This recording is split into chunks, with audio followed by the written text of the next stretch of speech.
Hello statistics student, this video is for chapter 9.5. We are doing part 1, which is hypothesis test of a proportion, and this is the second part of continuing with a full hypothesis test of population proportion. So we have a second example here.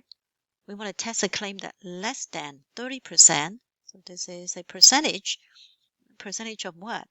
Adults have sleepwalked. So the category that we are counting is sleepwalk, and we count success for people that have sleepwalked, and we say it is overall speaking 30% for all. We claim that. So this is the claim proportion, and it is less than, right? So then we have we want to do a test to see if this is true. So collect a sample.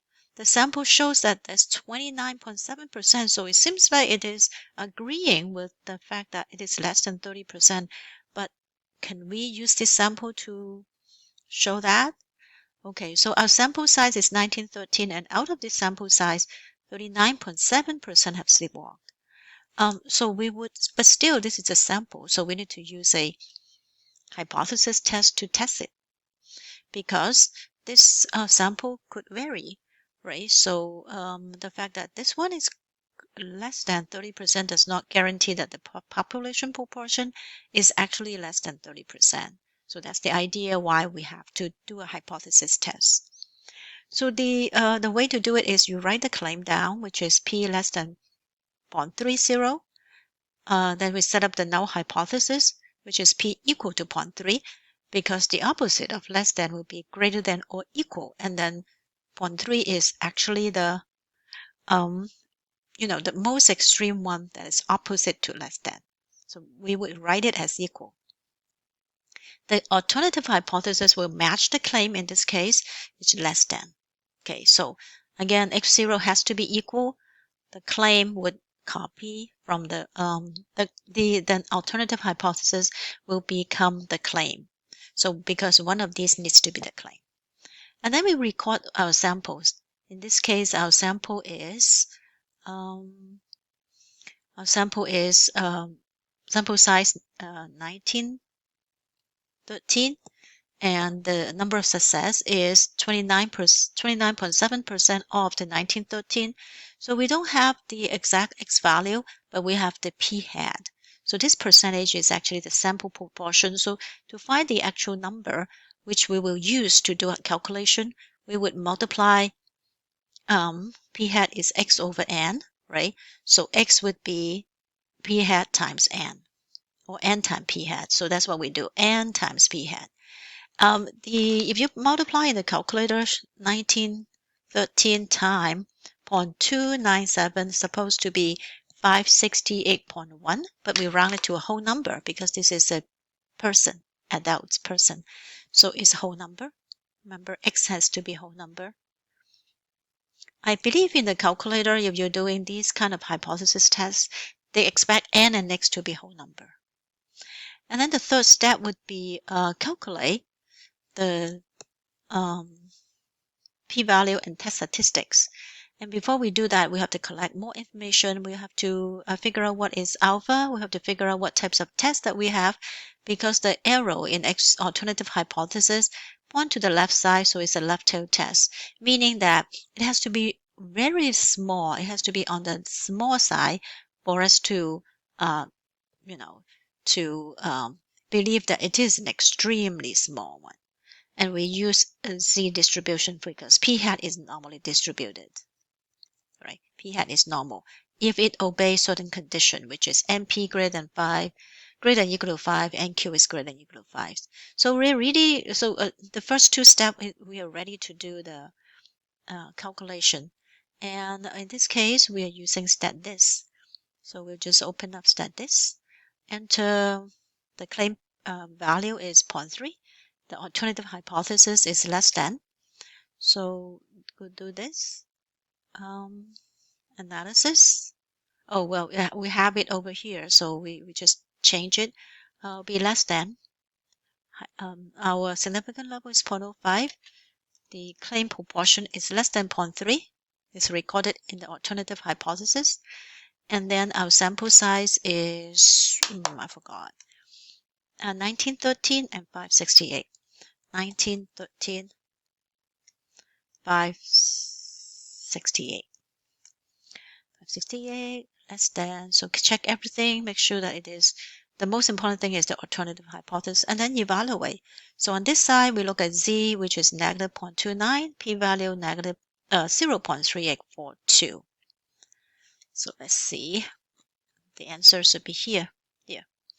So the output will be negative 0.29, which that means our sample is actually just less than 1 standard deviation from the mean, below the mean. And our p-value is 0.384.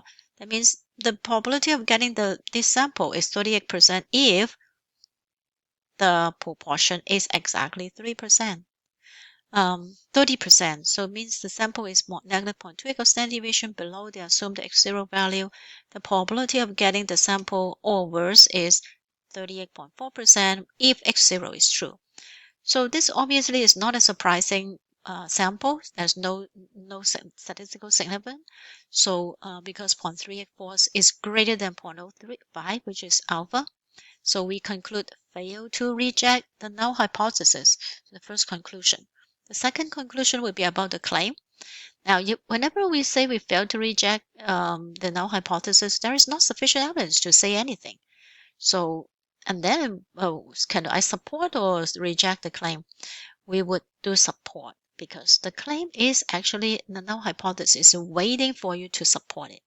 But unfortunately, there is not sufficient evidence. So we write a conclusion as there is not sufficient evidence to support the claim that. What is the claim? Less than 30% have sleepwalked.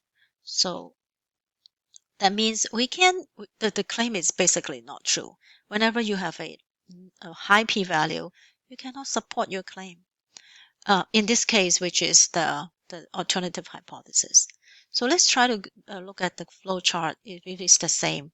Okay, so if you do, the writing this sentence is completely difficult for you, you can also follow the flow chart. Remember, my claim is in the alternative hypothesis, and we have failed to reject 0.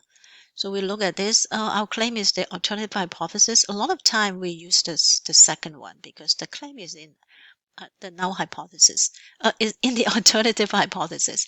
Very seldom we have the claim in the null hypothesis. So, but we have failed to reject 0. So it is box number 4. Not sufficient evidence to support the claim. Oh, this one. So this is box 4. So either case, you can use this reasoning to figure out your conclusion. This is method 1. If you understand how to do this, that's okay. So you can get that conclusion. If not, you can look at the flowchart and you can get the same conclusion. Okay. So look at this carefully. Not sufficient evidence to support the claim. That means you can't say that it is correct. So that means the claim is not true. You can't say that it is less than 30%. It may be less than, the sample show that, but it could be because of the fact that it is 30% at most. And so due to sample variation, you would have some that is slightly less than it. Example 3, the last example. So USA Today surveyed 510 people. 53% said that they should replace password with biometric security such as fingerprints. And we want to use a significant level of 0.1 to test the claim that exactly 50% of all adults like the idea of replacing password. So the success that we are trying to count is people that prefer or like the idea of replacing password with biometric security. And then the survey said that 50% of people do that.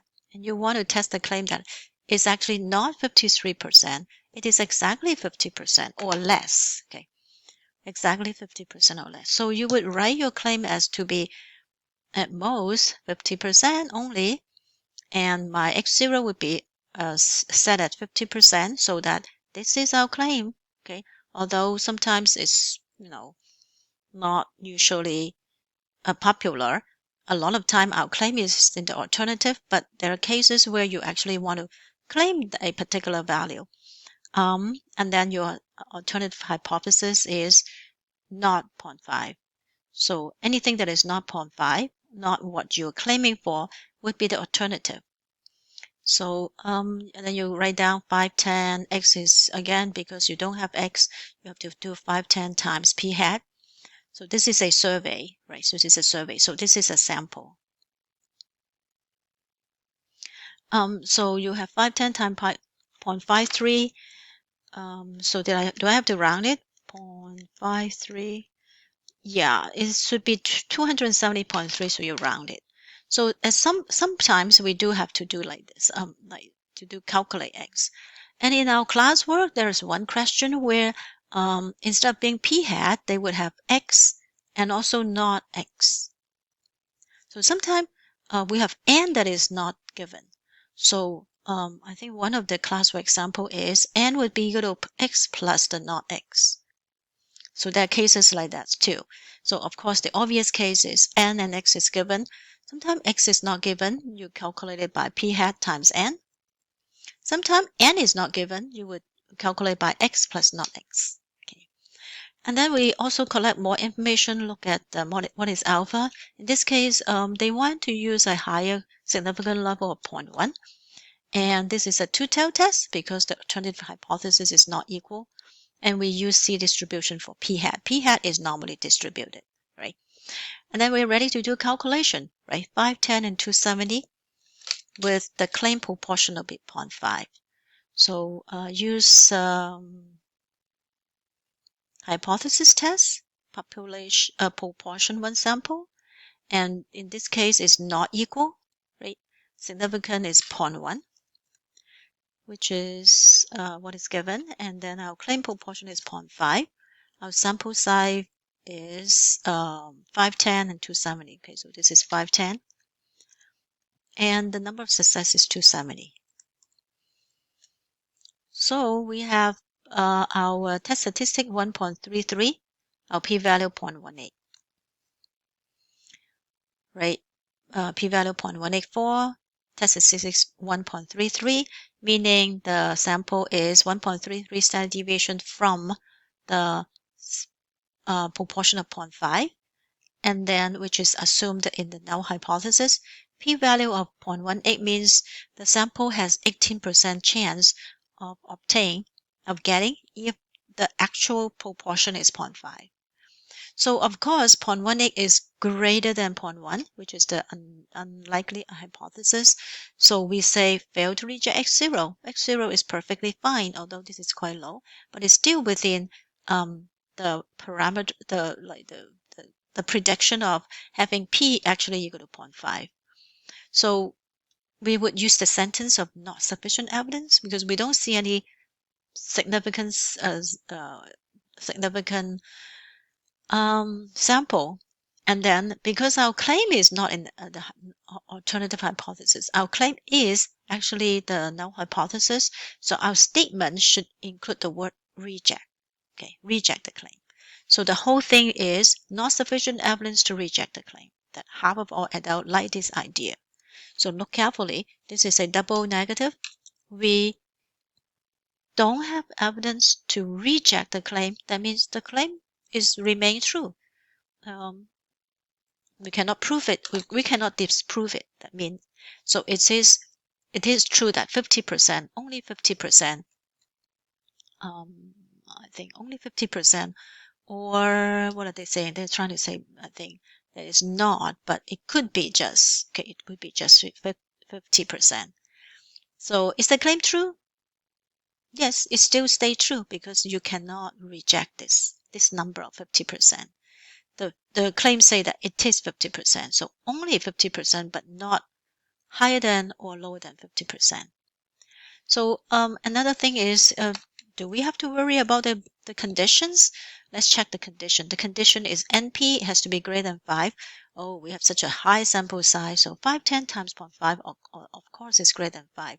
NQ is 510 times 0.5, also greater than 5. So the condition are satisfied. So this particular one is okay. Of course, you have to have a random sample. Then this would be an okay condition.